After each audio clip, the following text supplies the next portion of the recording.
ඉන්න right okay හරි දැන් අද lesson එක පටන් ගන්නෙ කොතනින්ද කියලා කිව්වොත් එහෙම ඔයාලට මම ඉංග්‍රීසි වල content එක ගැන කියලා දෙද්දි ඉංග්‍රීසි වල තියනවා කියපු එක දෙයක් තමයි වචන කියලා කියන්නේ හරිද ඇත්තටම අපි භාෂාවක් විදිහට පුරු පාවිච්චි කරන එකත් ඒ වගේම ශබ්ද පාවිච්චි කරන එකත් කරනවට වඩා අපි කරන දේ තමයි වචන පාවිච්චි කරන එක වචන හසුරුවනවා කියලාත් අපි කියනවානේ ලැන්ග්වේජ් එකක් යූස් කරනවාට නේ ඈ එතකොට වචන හසුරුවනවා එහෙනම් අපි මේ කරන්නේ වචන හරඹයක් වචන හැසිරවීමක් එහෙනම් මේ words වල තියෙන most powerful right most powerful වඩාත් බල සම්පන්න most powerful වචන මොනවද වචන වර්ගය මොකක්ද කියන ප්‍රශ්නෙට උත්තරයක් දාන්න බලන්න chat එකේ මේ words ඇතුලේ තියෙන වඩාත්ම බල සම්පන්න වචන වර්ගයේ කුමක්ද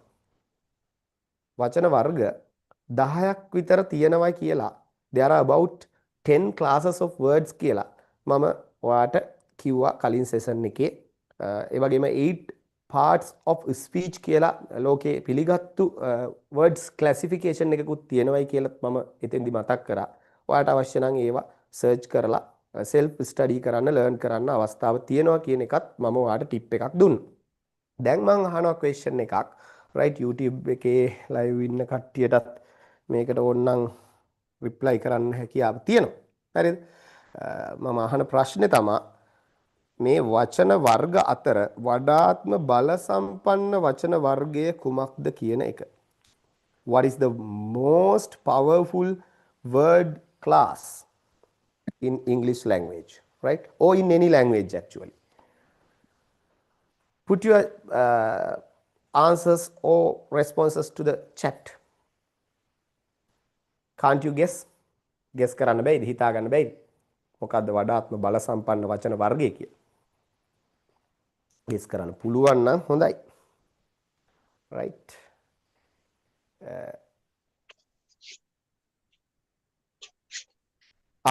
අන්න මට නලින්ද කුමාරගෙන් ආන්සර් එකක් ලැබෙනවා.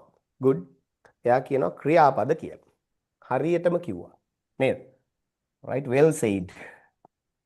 ක්‍රියාපද කියලා කියන්නේ ඉංග්‍රීසි භාෂාවේ විතරක් නෙවෙයි ඕනම භාෂාවක තියෙන වඩාත්ම බල සම්පන්න වචන වර්ගය. right ආදිත්‍යත් කියලා තියෙනවා ඒ උත්තරේම. එතකොට මේ ක්‍රියාපදවල එහෙම නැත්නම් අපි ඉංග්‍රීසි වලින් හඳුන්වුවොත් verbs වල තියෙන මේ බල සම්පන්න බව අපිට අත්දකින්න පුළුවන් වචනයක් තනියෙන් භාවිතා කරපුවාම communicate process එකක් complete වෙලා ඒ කියන්නේ sannivedana ක්‍රියාවලියක් සම්පූර්ණයෙන් අවසන් වෙලා එහා පැත්තේ පාර්ශවෙන් ප්‍රතිචාරයකුත් ලැබෙන ඊටාම බල සම්පන්න වචන වර්ගයක් නිසා. එතකොට අපි ඉස්සරහා ඉන්න කෙනෙකුට come කියලා කියනවා. එතකොට එයා අපි ගාවට එනවා. අපි ඉස්සරහා ඉන්න කෙනෙකුට go කියලා කියනවා. එයා එතකොට යනවා. හරි.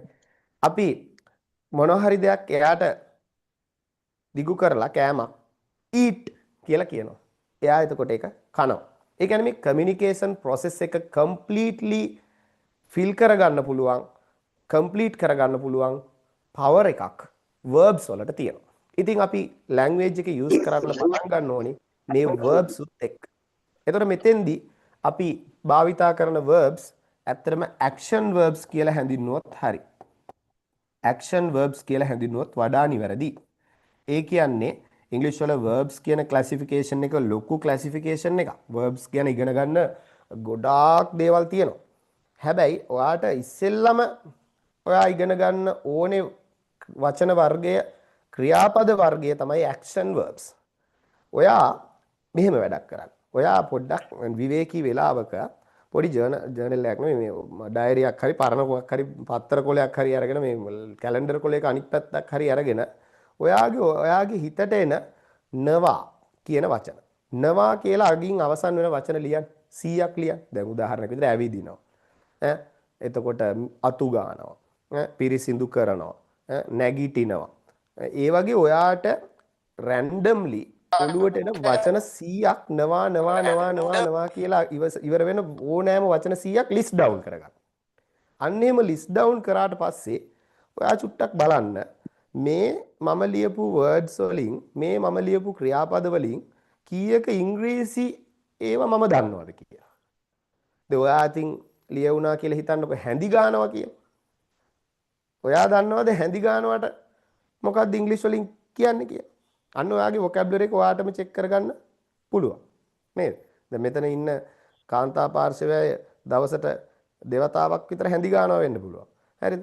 හැබැයි එයා තාම දන්නේ හැඳි ගන්නවට මොකද්ද ඉංග්‍රීසි වලින් කියන්නේ කියන එක නේද? එහෙම අවස්ථා තියෙනවා. අන්න මට දැන් කවුද ශාමාල් ගමගේ පුතාගේ අම්මනේ අපේ නේද? හරි. ඉතින් ඒවල තියෙන උත්තරයක් right ස්ටෙයා කියලා තමයි ඒවල තියෙන්නේ. spellings mind your spellings. If you can please change the spellings and resend it. I think you know the word. Sometimes you mispronounce it or you spelled it. ඒවල තියෙන්නේ මට ස්ටෙයා කියලා.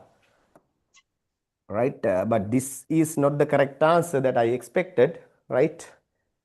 හැඳි ගන්නවට අන්න හරි. දැන් අන්න අපේ ASS ශ්‍රියානි ඒවල තියෙනවා නිවැරදි පිළිතුර. ඉතින් මම ඔයාලගේ නම් වලින් ඔයාලට ආමන්ත්‍රණය කරන්නම්. ඒ ගැන මොකොත් හිතන්න එපා. මට මිස්ටර් කියලා හැම වෙලෙම කියන්න බැරි වෙයි. නමුත් මගේ හිතේ ඔයාලා කෙරෙහි ගෞරවයක් නැති හින්දා නෙවෙයි ඒක. හරිද? right. anyway, ඉතින් ස්ටර් කියන එක right මෙන්න මේක තමයි නිවැරදි වචනය STIR stir right මේක උච්චාරණය කරද්දිත් steer කියලා උච්චාරණය කරන්නේ නැහැ right stir කියලා තමයි උච්චාරණය කරන්නේ හරිද සමහරට steer කියලා ඔයා උච්චාරණය කරා වෙනවා වෙන්න පුළුවන් ඒක වැරදි stir කියලා කියනවා හැඳි ගන්නවට එතකොට අන්න දැන් හොද්ද ගාවට ගිහිල්ලා පොඩ්ඩක් හැඳි ගන්න කියලා කියනවා නම් ඔය වාක්‍ය අපි කොහොමද හදාගන්නේ ඔයා පොඩි වැඩකට ඔයාට කෝල් එකක් එනවා. ඔයා දැන් හොද්ද ලිපේ තියලා ඉන්නේ. ඔයාට කෝල් එකක් එනවා. හස්බන්ඩ් ළඟ ඉන්නවා. ඔයා හස්බන්ඩ්ට හැන්ද දීලා පොඩ්ඩක් හැඳි ගන්න කියලා යනවා. හරිද? එතකොට සමහරට ඔයා එනකොට හැඳි ගෑවිලම තියෙන්නේ. හොද්ද. ආයි කන්න දෙයක් ඉතුරු වෙන්නේ නැති වෙන්නත් පුළුවන්. හරි? එහෙම වෙන්නත් පුළුවන්. කොහොම වෙතත් හරිද මම කියන්නේ මේක ඔයා කොහොමද කියන්නේ? පොඩ්ඩක් හැඳි ගන්න. අන්න දැන් ඔයාට මේ most powerful action verb එක command එකක් විදිහට use කරන්න පුළුවන්. මොකක් විදිහටද? command එකක් විදිහට. එතකොට මේ command එකක් විදිහට use කරන verbs වලට English වලදී කියනවා imperative verbs කියලා. imperative verbs කියලා. ඉතින් action verb එකක් අපි තනියෙන් use කරොත් එහෙම අපි ඉස්සරහා ඉන්න කෙනෙකුට ඒක එයාට අපි දෙන imperative එකක්. එහෙම නැත්නම් විධානයක්. දෙයක් කරන්න කියලා යමෙකුට දෙන උපදේශක් බවට පත් වෙනවා. එහෙනම් stir හැඳි ගන්න. දැන් ඕකේ පොඩ්ඩක් හැඳි ගන්න, චුට්ටක් හැඳි ගන්න කියලා කියනකොට කොහොමද අපි ওই සෙන්ටෙන්ස් එකක් විදිහට ඕක ඩෙවලොප් කරන්නේ? ඒ කියන්නේ මේ stir ගෙන් පටන් ගන්න වාක්‍ය අපි කොහොමද ඩෙවලොප් කරන්නේ? පොඩ්ඩක් හැඳි ගන්න. මේක ටිකක් හැඳි ගන්න. Stir the broth a little. පොඩ්ඩක් හොද්ද හැඳි ගන්න. මම කිව්වේ පොඩ්ඩක් කියලා කිව්වේ මේ චුට්ටක් හැඳි ගන්න ගොඩක් හැඳි ගන්න එපා. ඕකේ තියෙන මේ මාළුත් එක්ක දී වෙලයි කියන අදහසින් නෙවෙයි. එහෙනම් මම කිව්වේ චූටි වෙලාවක් යනකම් ටික වෙලාවක් සඳහා මේක කරන්න කියන එක තමයි කියන්නේ. මට ආන්සර් එකක් ලැබිලා තිබුණා ඒක ගැන මම බැලුවේ. හරි. මොකද හිතෙන්නේ ඒකට? පොඩ්ඩක්. දැන් ඔයා හිතන්න ඔයා කතා කරනවා කාමරේ ඉන්න කාටද නෝනට හරිද මහත්තයෙක් කතා කරනවා කාමරේ ඉන්න නෝනට පොඩ්ඩක් මෙහාට එන්නකෝ කියලා. හරිද චුට්ටකට මෙහාට එන්නකෝ කියලා. හරිද? අන්න ඒ වගේ අවස්ථාවක් හිතන්න. එතකොට දැන් එන්න කියලා අපි කියන්නේ කම් කියලානේ. නේද? එතකොට අපිට කියන්න සිද්ධ වෙනවා පොඩ්ඩකට එන්න කියලා. එතකොට bit කියන වචන එනවා මෙතන දැන් little කියන වචන එනවා. මේ වචන මේ ඔයාලගේ suggestions හොඳයි. නමුත් මම බලාපොරොත්තු උනේ පොඩි වෙලාවක් යනකම් මේ දේ කරන්න කියන එක කොහොමද කියන්නේ කියන එක ඔයාට කියලා දෙන්න. ඉතින් මේකට ඔයා පාවිච්චි කරන්න ඕනේ මෙන්න මේ phrase එක for a while. right මේක උච්චාරණය කරද්දී ඔයාට ඇහෙන්නේ මෙන්න මේ වගේ for a while කියලා. කොහොමද ඇහෙන්නේ? for a while කියලා. හරිද? එහෙම තමයි ඇහෙන්නේ. right for a while. right දැන් ඔන්න ඔයාට කියන්න පුළුවන් පොඩ්ඩක් හැඳි ගන්න. stir for a while. මේක පොඩ්ඩක් හැඳි ගන්න. stir this for a while. stir this for a while. කරුණා කරලා මේක චුට්ටක් හැඳි ගන්න. stir this for a while. දැන් අපි දානවා ඉස්සරහට please කියලා. please stir this for a while. මේක චුට්ටක් හැඳි ගන්න. please stir this for a while. මම එනකම් මේක චුට්ටක් හැඳි ගන්න. please stir this for a while until I come. අන්න ඒ වගේ අපිට දිග sentence එකක් වෙනකම් මේක develop කරන්න පුළුවන්. දැන් මේකේ base එක තමයි action verb එක. එහෙනම් අපි English හදා ගන්න ආස නම් action verb හැකිතාක් ඉගෙන ගන්න. දැන් මෙතන live සම්බන්ධ වෙලා ඉන්න අයගෙන් කීප දෙනෙකුට විතරනේ පුළුවන්කම තිබුණේ. දැන් මම හිතන්නේ මට ඉන්දික නුවන් එවලා තියෙනවා stir little කියන එක සහ stir while කියන එක come for while කියලාත් එවලා තියෙනවා. හොඳයි, සතුටුයි. ඉතින් වාගේ knowledge එක ගැන. ඉතින් අර for a කියන එකත් එක්ක එතන සම්බන්ධය තිබුණා නම් for while කියන එකට වඩා for a while කියන එක තමයි වඩා නිවැරදි ප්‍රේස් එක බවට පත් වෙන්නේ. ඒක ඒ විදිහට අපිට පොඩ හදා ගන්න තියෙන්නේ දැන් නේද? ඉතින් සමහර විට අපේ කවුද ඒ ශ්‍රියාණිය වෙලා තියෙනවා, හරි උත්තරේ වෙලා තියෙනවා. රයිට්, හරි. එතකොට ඒ විදිහට මේ පොඩ ඩිවෙලොප් කරගන්න ඉන්න තැනින් ඉස්සරහට යන්න. හරි. දැන් මේක මේ ඔයාට පොඩි ලෙසන් එකක් වෙන්න පුළුවන් සමහර විට ඔයාගේ knowledge එකත් එක්ක. හැබැයි මේක තව කෙනෙකුට මහ මෙරක් වටින දෙයක් වෙන්න පුළුවන් මේ පටන් ගන්න. හරිද? ඒ නිසා අපි මේක සමස්ත ප්‍රජාව වෙනුවෙන් කරන වැඩක් නිසා අපි මෙතෙන්දී ඇත්තටම බලාපොරොත්තු වෙන්නේ හැමෝටම තේරෙන, හැමෝටම හදාගන්න තියෙන, හැමෝම එක්ක යන ගමනක් විදිහට තමයි මේක යන්න හදන්නේ. ඒ නිසා මේක levels තියෙනවා, English level මට්ටම් තියෙනවා අපි. right? ඉතින් අපි මේ මට්ටම් තමන්ගේ මට්ටම තම්මැට්ටම එහෙම කියලා කියනවානේ. තමන්ගේ මට්ටම තමන් දන්නේ. ඒක තමන් දැනගෙන තමන් ඒක ඩෙවලොප් කරගන්න. හරිද? තමන් දැනගන්න ඕනේ තමන්ට මෙච්චරයි පුළුවන්. තමන්ට තව තමන් කොච්චර වචන දන්නවද? තමන් කොච්චර ක්‍රියාපද දන්නවද කියලා. ඔයා ලිස්ට් එකක් ලියනවා සිංහලෙන්. ඇවිදිනවා, යනවා, කනවා, බොනවා, එනවා, විමසනවා. ඔහොම ඔලුවට නිකන් රැන්ඩම්ලි එන 100ක් ලියයිවා. ඒ ලියලි ඉවර වෙලා ඔයා අපහු ඒවා ඉංග්‍රීසි වලින් ලියන්න හදනකොට අන්න ඔයාට චෙක් වෙනවා ඔයාගේ vocabulary percentage එක මොකක්ද කියලා. ඉතින් ඔන්න මම හැමෝටම සජෙස්ට් කරනවා පොඩ්ඩක් වෙලාව වෙන් කරගෙන ඔයා දන්න action verbs. හරි? ඒ කියන්නේ සිංහලෙන් නවා කියලා end වෙන verbs ඉස්සෙල්ලා සිංහලෙන් ලියන්න 100ක් පහලට. ලියලා ඔයා ඒ ඉස්සරහින් ඔයා මේකේ ඉංග්‍රීසි word එක දන්නවද කියන එක. ඒකෙත් ඔයා උච්චාරණය හරියට දන්නවද කියන එක. ඒකෙත් ඔයා spellings හරියට දන්නවද කියන එක. මොකද vocabulary කියන එක හරියටම දන්නවා කියන එක ඩිසයිඩ් වෙන්නේ ඔයා හරියට ඒක ප්‍රොනවුන්ස් කරන්නත් ඕනේ, ඔයා හරියට ඒක ස්පෙල් කරන්නත් ඕනේ, ඔයා ඒකේ මීනින්ග් එක හොඳට දැනගන්නත් ඕනේ, ඔයා ඒකේ වර්ඩ් ක්ලාස් එක හරියට දැනගන්නත් ඕනේ. ඔන්න බලන්න දේවල් හතරක් තියෙනවා කෙනෙක් වචනයක් දන්නවා කියන එක අපි තීරණය කරන්න. එහෙම නැත්නම් එයා ඒ වචනේ දන්නේ නැහැ කියන එක තමයි හරියට දන්නේ නැහැ කියන එක තමයි කියන්න තියෙන්නේ. ඒ කියන්නේ වචනේ උච්චාරණය වැරද්දුවත් වචනේ වැරදි. මොකද ඔයා හරියට උච්චාරණය කරන්න දන්නේ නැහැ. වචනේ ස්පෙලිංස් වැරද්දුවොත් රයිටින් වලට ඔයාට ඒක බාධාවක් වෙනවා. ඒතර වචනේ තේරුම ඒකත් හරියට දැනගෙන ඉන්න බෑ නේද? ඒ වගේම තමයි ඔයාට ඒ වචනේ වර්ගයත් වැදගත්. මේක ක්‍රියාපදයක්, මේක නාමපදයක්, මේක සර්වනාම පදයක්, මේක සම්බන්ධ වාචක පදයක්. මෙහෙම දැනන් ඉන්න එකත් වැදගත් වෙනවා. ඒ නිසා ආ වචනයක් පිළිබඳ අවබෝධය 100%ක් දන්න බව කියන එක ඔය කරුණු හතරම ඔයා වචනේ පිළිබඳ දන්නවනම් අන්න සාර්ථකයි. හරි? ඉතින් ඒ නිසා action verbs වලට ඔයා priority එක දෙන්න. Give priority. What is the priority? මොකද්ද priority එක කියලා කියන්නේ? දන්න කට්ටිය ඉන්නවා. දන්න කට්ටිය chat එකට දාන්න. මොකද්ද මේ priority එක කියලා කියන්නේ? give කියන්නේ දෙන්න. දැන් මේකත් simple action verb එකකින් හැදෙන sentence එකක් නේද? ප්‍රමුඛතාවය. good. එහෙනම් give the priority කියලා ගන්න පුළුවන් නේද? ප්‍රමුඛත්වය the එකක් තිබ්බනම් වඩා නිවැරදි. හරි? give the priority to the action verbs. Give the priority to the action verbs. ඒ කියන්නේ ක්‍රියාකාරී ක්‍රියාපද. එහෙම නැත්නම් action verbs වලට priority එක දෙන්න. ප්‍රමුඛත්වය දෙන්න. හරිද? ඔයා කොච්චරක් action verbs දන්නවද කියන එක ඉස්සෙල්ලම ඔයා චෙක් කරගන්න. මට දාන්න ඒකලා group එකට සර් මම වචන 100ක් ලිව්වා. මං ඒකෙන් අර කිව්ව තුනම ඒ කියන්නේ pronunciation හරිද? එතකොට spellings එතකොට මේ මොනවාද මේක ඒකේ මීනින්ග් එක මං හරියටම දැනන් හිටියේ මේ මෙන්න මෙච්චර ප්‍රමාණයක කියලා. හරිද? 100ක් ලිව්වා. 100න් ඔව් දැන් ප්‍රමුඛතාවය කියන එක සරලව කිව්වොත් මුල් තැන කියලාත් කියන්න පුළුවන් අපිට නේද? හරි. එතකොට 100න් මම දන්නේ සමහර විට 40යි. ඊටු 60ම මට මතක්ුන්නේ නැහැ ටක් ගාලා. මට ඩික්ෂනරි යූස් කරන්න වුණා. මට බලන්න වුණා. මතක් කරගන්න වුණා. මට මගේ vocabulary එකේ ඔන්ලයින් තියෙන්නේ. එහෙම නැත්නම් මගේ vocabulary එකේ සජීවීව ඕන වෙලාවක ගන්න පුළුවන්, රිට්‍රීව් කරන්න පුළුවන් තැන තියෙන්නේ. මෙන්න මෙච්චර වචන ප්‍රමාණයක් කියන එක මට තේරුණා කියන එක ඔයා ඉස්සෙල්ලා ඔයාගේ මට්ටම දැනගන්න. හරි. එතකොට action verbs වැදගත් වෙනවා. command එකක් දෙන්න. එහෙම නැත්නම් කෙනෙකුට යමක් කරන්න කියලා කියන්නේ. ඒ නිසා මේ වගේ වචන හැකිතාක් ඉගෙන ගන්න. හරිද? ඔයාට මේක මදි මේ කියන්නේ මදි වැඩි වෙන්නේ නැහැ. අත්තම කිව්වොත් එහෙම. හරිද? මදි තමයි වැඩි වෙන්නේ නැහැ කොච්චර දැනගත්තත්. කරනවා නවා කියලා එන්න වෙන වචන වල තේරුම් කොච්චර දැනගත්තත් මදි වැඩි වෙන්නේ නැහැ. ඒ නිසා බය නැතුව ඉගෙන ගන්න දිගට හරහට ඉගෙන ගන්න ක්‍රියාපද. හරි action verbs. ඒවා තියෙනවා. අපි දැන් බලමු මේ action verbs එක්ක තව කොහොමද අපි sentences develop කරන්න පුළුවන් ක්‍රම තියෙන්නේ කියලා. එතකොට මේක polite request එකක් කරන්න ඔයාලට පුළුවන් මේක ඉස්සරහට please දාන්න. right? please දාන්න පුළුවන්. ඒ වගේම තමයි ඔයාලට මේක ඉස්සරහට can you දාන්න පුළුවන්. can you කියන එක දාන්න පුළුවන්. එතකොට දැන් please කියන්නේ කරුණා කරලා. ඈ can you කියන්නේ අනේ ඔයාලට පුළුවන්ද වගේ එකක්. හරිද?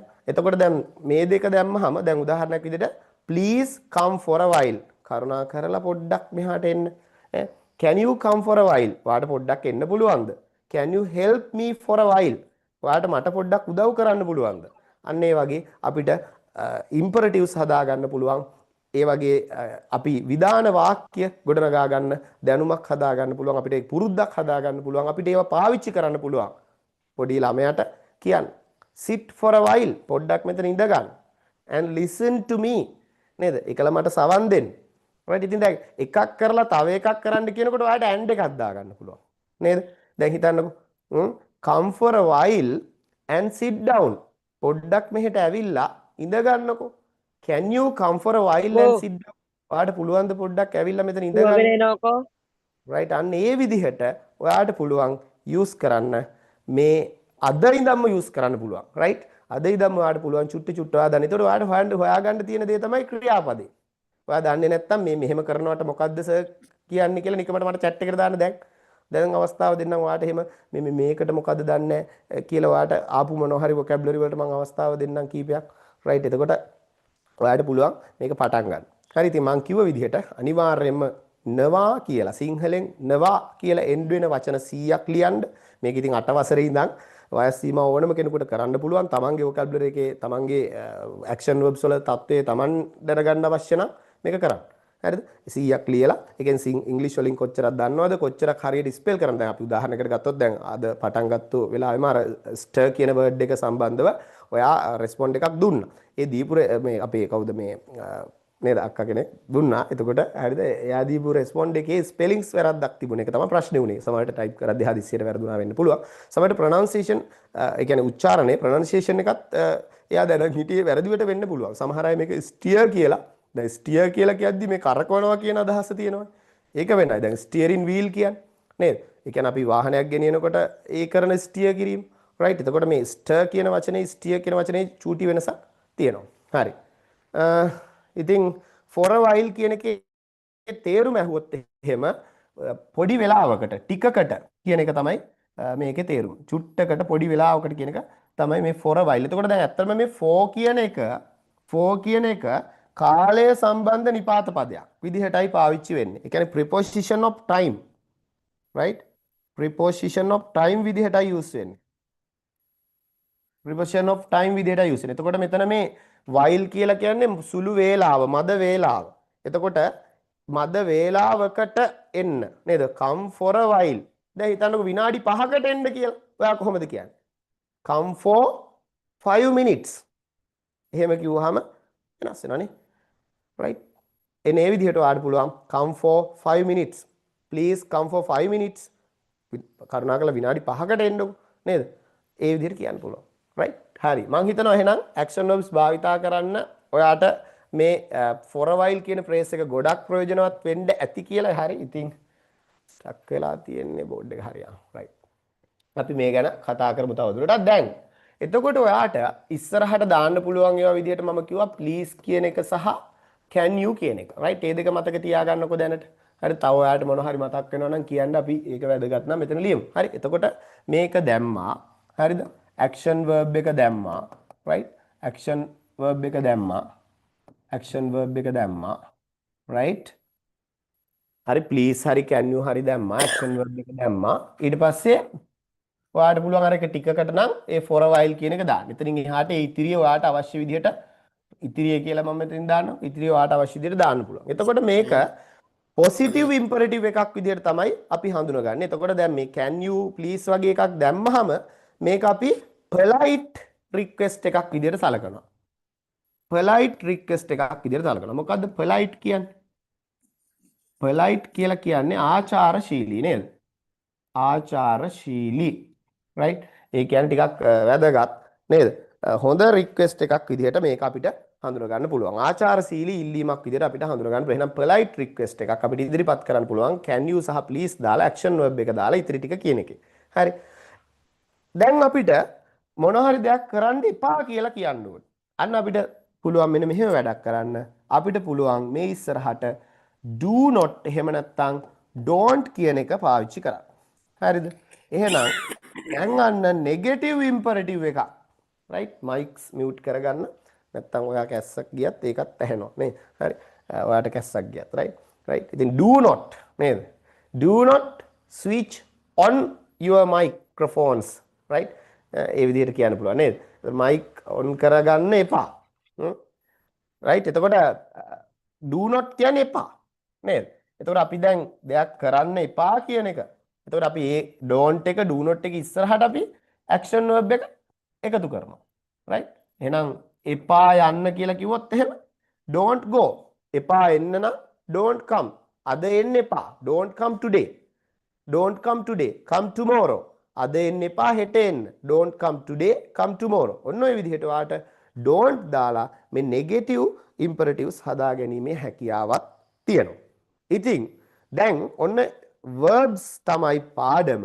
verbs වල action verbs තමයි මේ පැහැදිලි කරගනිමින් හිටියේ. එතකොට action verb එක use කරලා අදම English කතා කරන්න පටන් ගන්න පුළුවන් කියන එකයි මගේ මේ හැඳින්වීම උනේ. මෙච්චර වෙලා මම කරපු හැඳින්වීම උනේ. ඒ නිසා most powerful word class in the English language is verbs.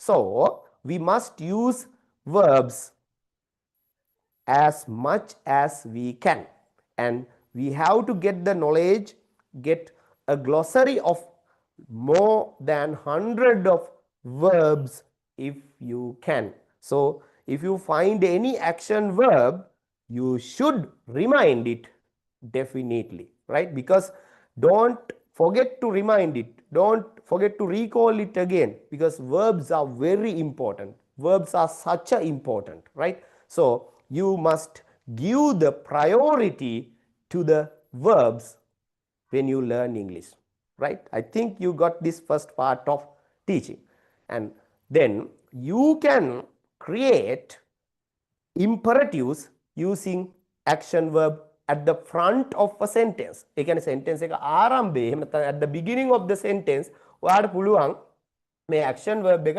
පාවිච්චි කරන්න. right? ඉතින් එහෙම පාවිච්චි කරලා ඔයාලට පුළුවන් වාක්‍ය හදන්න නේද?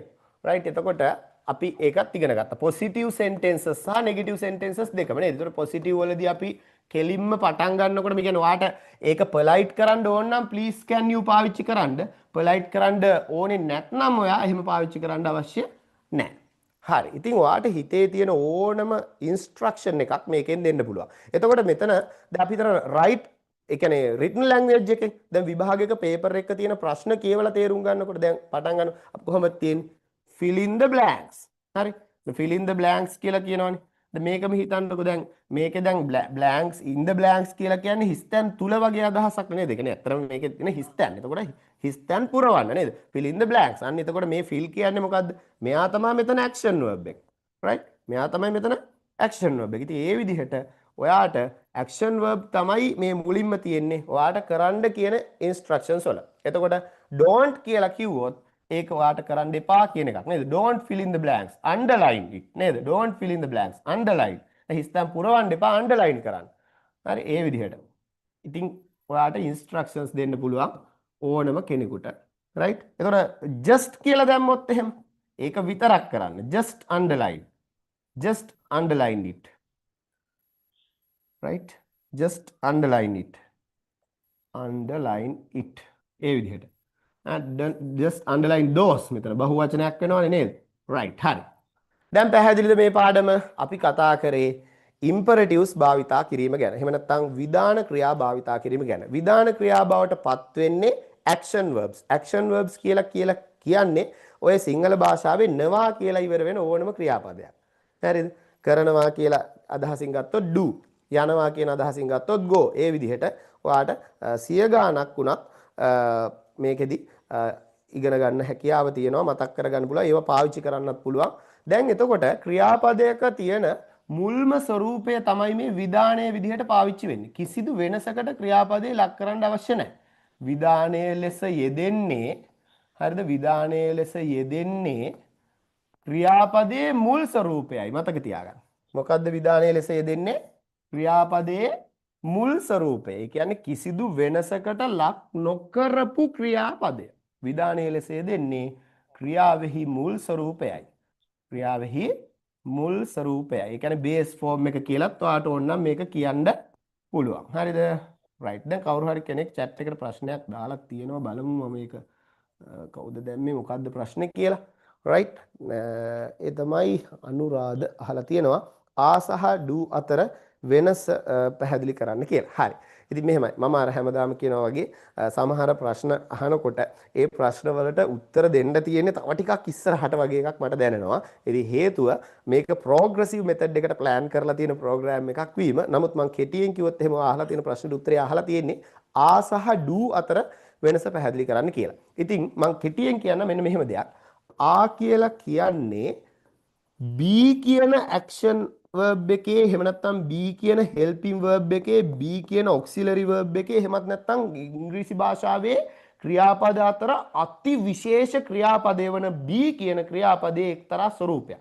මතක තියාගන්න ආ කියලා කියන්නේ. එතකොට do කියලා කියන්නේ ඇත්තටම කරනවා කියන අදහස ලබා දෙන action verb එකක් විදිහට පාවිච්චි කරන්නත් පුළුවන්. ඒ වගේම අපිට tenses වලදී helping verb එකක් විදිහට use කරන්න පුළුවන්, ආධාරක ක්‍රියාපදයක් විදිහටත් use කරන්න පුළුවන් එක්තරා වචනයක්. ඒතර මේ දෙන්නගේ වෙනස B ගේ do ගේ වෙනස ගැන හිතුවොත් හරි. මොකද B ට තියෙන ප්‍රධාන තේරුම් තුනයි. B ට තියෙන ප්‍රධාන තේරුම් තුන තමයි වෙනවා, ඉන්නවා, තියනවා කියන එක. එතන තියනවා කියලා කියන්නේ පවතිනවා කියන අදහසින්. එතන වෙනවා, ඉන්නවා, තියනවා කියන තේරුම් තුන තමයි B verb එකේ තියෙන්නේ.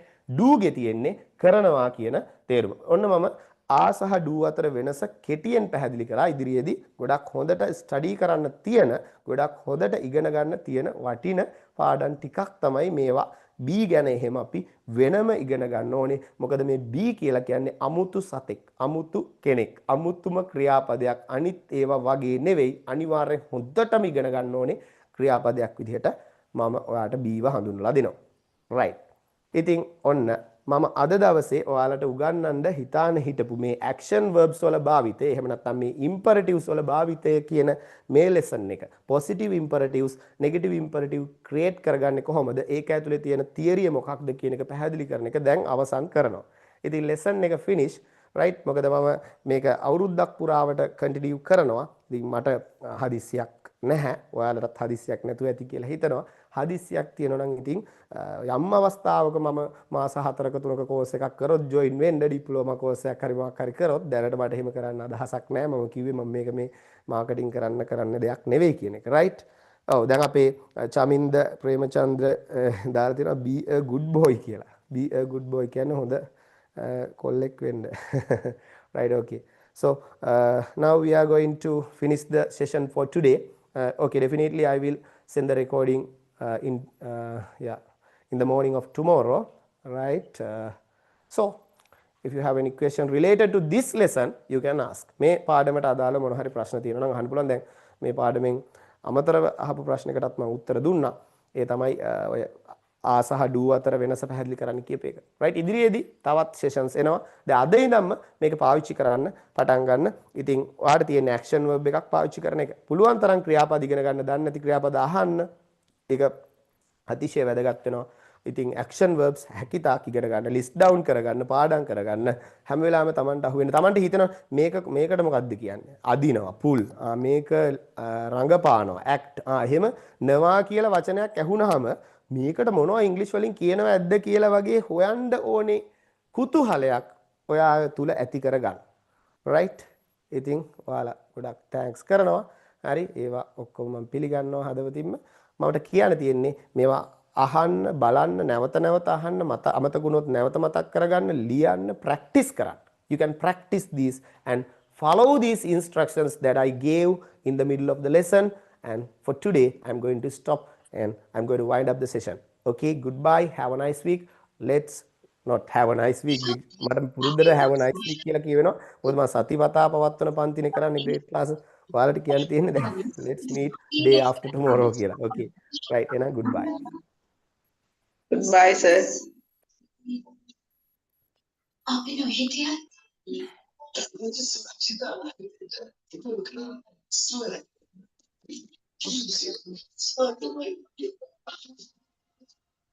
Seriously, they're marvelous.